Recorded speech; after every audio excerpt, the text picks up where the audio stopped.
Olá, queridos irmãos, seja bem-vindo ao nosso canal Escatologia Pura. É sempre um prazer te receber aqui. Muito obrigado você que tem compartilhado, você que tem deixado o seu like aqui no canal.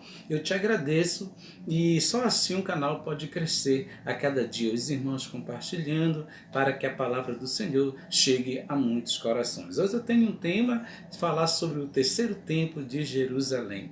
A Bíblia nos dá suporte para isso. Temos alguns versículos que, que nos afirmam, principalmente na Antiga Aliança, também no Novo Testamento, que nos afirma que precisa que esse templo, o terceiro templo, seja reconstruído. Eu quero ler aqui em Daniel 11:31, que diz assim: é onde os escatólogos, a maioria dos estudiosos em profecia, afirmam que essa profecia está para os finais do tempo. Você pode abrir a sua Bíblia em Daniel 11:31, que diz assim a palavra do Senhor. Eu vou ler aqui para você. Suas forças armadas se levantarão para profanar a fortaleza e o templo. Acabarão o sacrifício diário e colocarão o sacrilégio terrível. Então, para isso acontecer, essa profecia acontecer, precisa de um templo em Jerusalém. Mais um texto aqui que eu quero compartilhar com você. Esse texto é muito forte porque foi o próprio Cristo que falou aos seus discípulos ali quando ele estava chegando no Monte das Oliveiras. O Senhor conversando ali com eles queriam saber os sinais do templo e ele estava ali no Monte das Oliveiras, olhando ali para o templo sagrado em Jerusalém, e seus discípulos perguntaram para ele. Em Marcos 13, primeiro você pode ler em Marcos 13, você pode ler em Mateus 24 e também em Lucas 21. Seus discípulos ali admirando o templo, Jesus afirmando para eles que não ficaria pedra sobre pedra que não fosse derrubada. E essa profecia se cumpriu perfeitamente no ano 70 depois de Cristo, quando os romanos invadiram ali a Palestina e destruíram o templo e dispersaram os judeus. Isso até, esse estudo eu já passei no meu canal, não vou me aprofundar muito porque eu quero falar sobre o templo. Então aqui em Mateus 24, aqui já se passou muitos anos, desde a época de Daniel, e o Senhor confirma a profecia que ele falou em Daniel 11, em Daniel 9, se confirma para os dias de Jesus, quando ele veio habitar nessa terra, que está aqui em Mateus 24, que é um dos versículos também mais fortes, que dá suporte para a reconstrução desse terceiro templo. Diz assim, quando vocês virem o sacrilégio terrível do que falou o profeta Daniel, no lugar santo, onde é o lugar santo? É o Monte Moriá, ali onde o templo foi construído pela primeira vez pelo profeta Salomão. Nós sabemos que Deus levantou Davi para que Davi pudesse preparar todo o aparato para que Salomão viesse a construir esse templo ao Senhor. Foi o primeiro templo. Davi tinha esse desejo no seu coração, porque quando o povo de Israel sai do Egito, a gente sabe que eles eram nômades, eles passavam de lugares a lugares, paravam num lugar, ia para o outro, e eles ficaram 40 anos rodeando ali, vagueando aquele deserto por causa da desobediência. Era para ser 40 dias, se tornou em 40 anos. Então o Senhor guardou um povo fiel para que esse povo viesse adorar o Senhor. Então, no deserto, o Senhor usava o tabernáculo. O Senhor mandou Moisés construir um tabernáculo. E esse tabernáculo, onde os israelitas paravam, se acampavam ali, eles montavam o tabernáculo, montavam todo aquele aparato, os levitas, os sacerdotes que Deus escolheu para esse serviço, eles montavam e ali eles adoravam o Senhor. Só que quando o Senhor dá a terra através de Josué, você pode ver no meu canal, tem esse estudo, você vê que o Senhor reparte a terra entre as tribos de Israel. Cada um ficou com a sua parte. Então, só que depois de um tempo, quando o reino foi dividido, a gente sabe que o reino foi dividido ali quando Salomão pisou na bola, Salomão começou a adorar outros deuses, pegar muitas mulheres, entendeu? Isso desagradou o Senhor o Senhor dividiu o reino em duas tribos, mas não quero me prender nisso, eu quero te dizer que Deus levantou Davi, só que Davi tinha esse desejo, porque, como eu falei, na antiga aliança, o tabernáculo, ele não tinha lugar fixo. Então Davi, quando via a arca do Senhor, principalmente quando ele viu ali na casa de Obed-Edom, Davi foi ali buscar a arca, até que morreu Uzá, porque Davi não sabia como era que aquilo tinha que ser feito, aquele ritual, aquela cerimônia que só os levitas poderiam carregar. A arca Davi tira da casa de Obed-Edom. Então Davi, desde aquele dia que ele tira a arca da casa de Obed-Edom, ele sente esse desejo no seu coração de fazer um santuário para o Senhor, de estar na presença de Deus. Davi não queria mais que a arca ficasse de lugar a lugar. Davi queria construir um lugar único para que ali se tornasse o centro da adoração do seu povo. E foi isso que aconteceu. Só que o Senhor falou para Davi que ele não poderia fazer aquilo, mas que o Senhor estava com ele. Então Davi preparou todos, vamos dizer, os utensílios, todos os trabalhos, e deixou tudo ok, só para Salomão arquitetar o plano do Senhor. Então Davi queria, mas como ele era um homem de guerra, um homem sanguinário, e o Senhor falou para ele, não, você não vai construir, quem vai construir vai ser seu filho Salomão.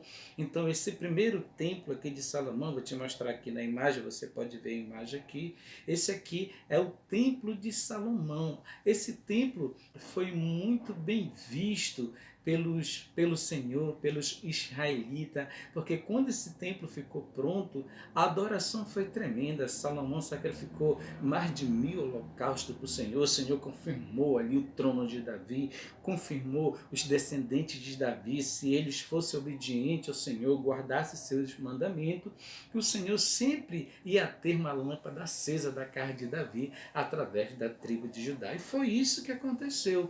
Então esse templo era todo em ouro, era um templo belíssimo. Só que depois do Senhor dar o templo para os israelitas começaram a se apartar do Senhor, procurar outros deuses, fazer as coisas que não agradavam o Senhor.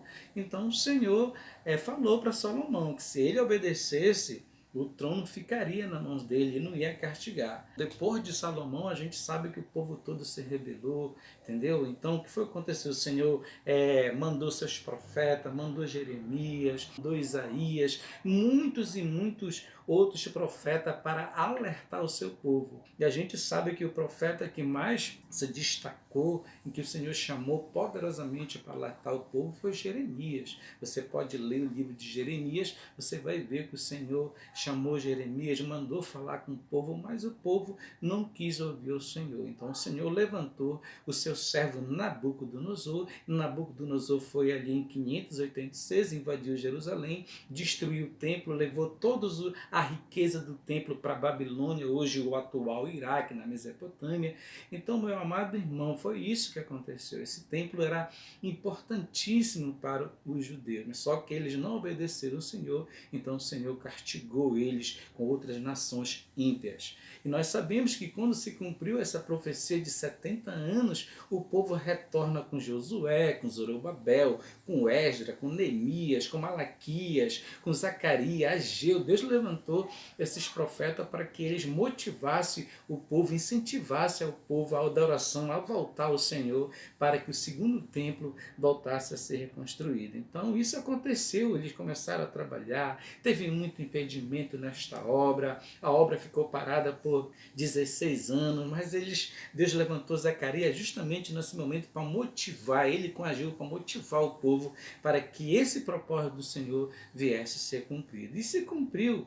Em 515 esse templo foi inaugurado e eles voltaram de novo a adorar o Senhor. Houve um grande avivamento aí com Esdras, o escriba, você pode ler no de Esdras, que vai ter esse avivamento. Quando eles começaram ali a adorar o Senhor falou para ele que a glória desta última casa seria maior que da primeira, ali em Ageu 2, você pode ler na sua Bíblia, ler Zacarias, que fala sobre tudo isso, Neemias, conta toda essa história desse templo. Só que quando o Senhor falou para eles reconstruírem Jerusalém, os muros, o templo, voltar para o Senhor. Muitos não quiseram, ficaram na Babilônia, e aqueles que voltaram desanimaram, mas o Senhor ali com seus profetas, exortando, consolando, e a profecia se cumpriu. E hoje eu vejo a mesma coisa, assim como foi um levante, assim como foi um impedimento, muitas pessoas não acreditavam que esse templo seria reconstruído de novo. O templo foi reconstruído, o Senhor falou com o seu povo.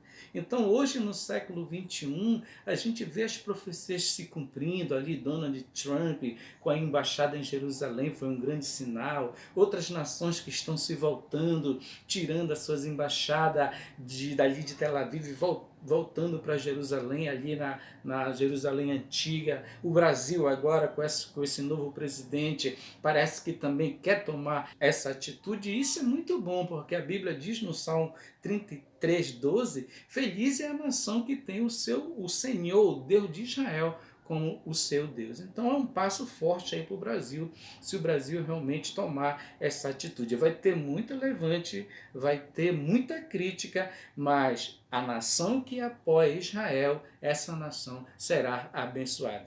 Você pode ler em Gênesis, é promessa, Gênesis 12:3, que o Senhor falou para Abraão: olha, eu vou abençoar aos que te abençoarem e amaldiçoar aqueles que te amaldiçoarem. Então, isso é promessa. Se o Brasil se voltar para o Senhor, o Brasil, nosso povo, se voltar ao Deus de Israel, esse país mudará para melhor. Graças a Deus, nosso Deus tem escutado a oração da igreja no Brasil. Nós somos mais de 70 milhões de evangélicos e nós estamos orando, intercedendo por esta nação, para que essa nação se volte ao Senhor Jesus Cristo, se volte ao Deus de Israel. Então hoje, meu irmão, eu quero ler aqui mais um versículo aqui em Mateus, fica 24, 21, 22, porque haverá então grande tribulação como nunca houve desde o princípio do mundo até agora, nem jamais haverá. Se aqueles dias não fosse abreviado, 22, ninguém sobreviveria.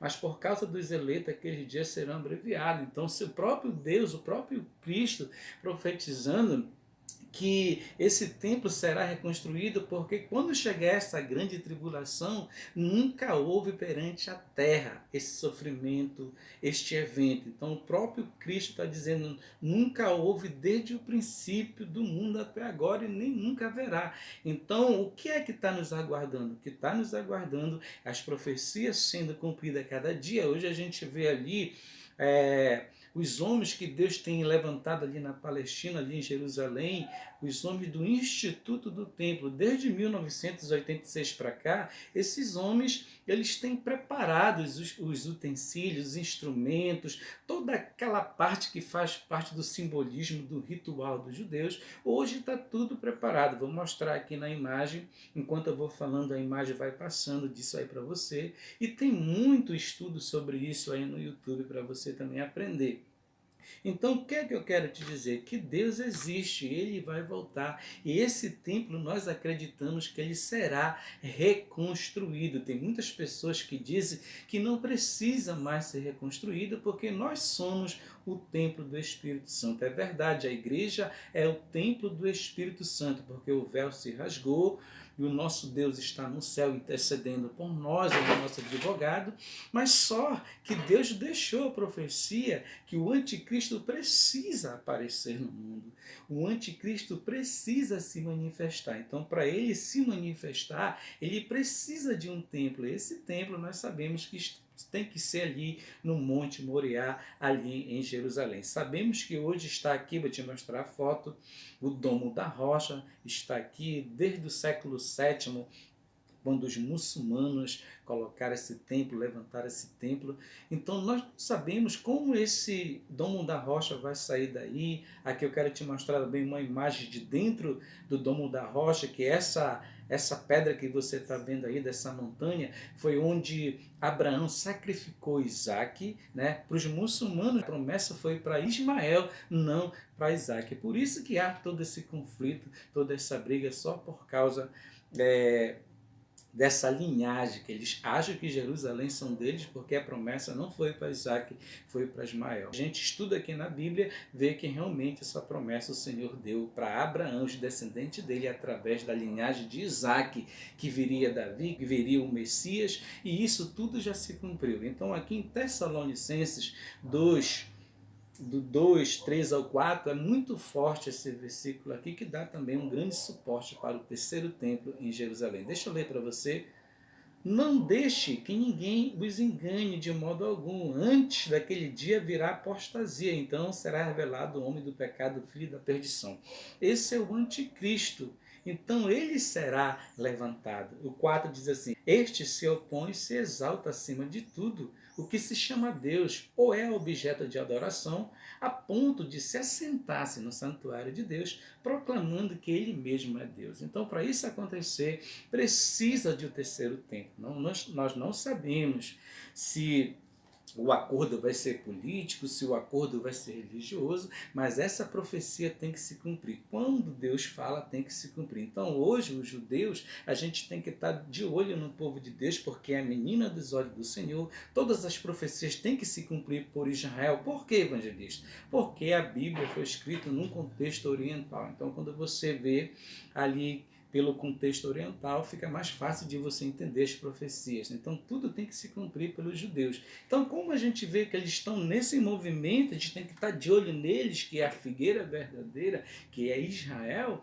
Então a gente vê que Deus já colocou no coração deles, e só falta Deus da ordem do céu. Nós não sabemos se esse acordo vai ser político, religioso, mas a profecia, nós cremos que isso vai acontecer. Nós não sabemos se a igreja sai antes ou sai depois. O que nós temos certeza é que esse templo vai ser reconstruído. Para mim, o anticristo vai se manifestar primeiro, e só depois Jesus vem buscar a sua igreja. Isso aí, existe muitas linhas teológicas, mas isso é com outro assunto quando eu passar aqui sobre o arrebatamento da igreja, que tem as 3 visões: pré-tribulacionista, pós e meso, você vai entender melhor. Então, meu amado irmão, minha amada irmã, você que está assistindo ao nosso canal, Deus existe, Ele está voltando, e as profecias estão se cumprindo a cada dia. Aqui em Apocalipse também 11, de 1 a 13, isso nunca aconteceu. São coisas que estão para o futuro. Acreditamos que isso vai se cumprir no futuro, que diz assim, versículo 1. Deram-me um caniço semelhante a uma vara de medir, e me foi dito: vá e meça o templo de Deus e o altar, e conte aos adoradores que lá estiverem. Esse 2 aqui é muito forte. Exclua, porém, do pátio exterior e não meça, pois ele foi dado aos gentios. Eles pisaram a cidade santa durante 42 meses. Hoje nós estamos vivendo esse tempo, o tempo dos gentios, que Paulo fala ali em Romanos 11, que Deus ele fechou o coração dos judeus para que a salvação chegasse aos gentios. Então, muitos gentios hoje, que somos nós, a igreja, nossos irmãos que estão se salvando, hoje o evangelho está sendo pregado em todo o mundo. Então, enquanto não se cumpre esse tempo, o Senhor não virá. Darei poder a minhas 2 testemunhas, versículo 3, Apocalipse 11, de 1 a 3. Darei poder às minhas 2 testemunhas, e elas profetizarão durante 1260 dias, vestidas de pano de saco. Isso eles vão estar ali em Jerusalém, quando o templo estiver reconstruído. Nós não sabemos se isso vai ser no tempo da tribulação, nós não sabemos se isso a igreja já vai ser arrebatada, mas essa profecia aqui, pelo que a gente vê pelo contexto, ainda não se cumpriu. Então é mais um versículo que aponta para o nosso Messias. Então, meu amado irmão e minha amada irmã, o terceiro templo será reconstruído.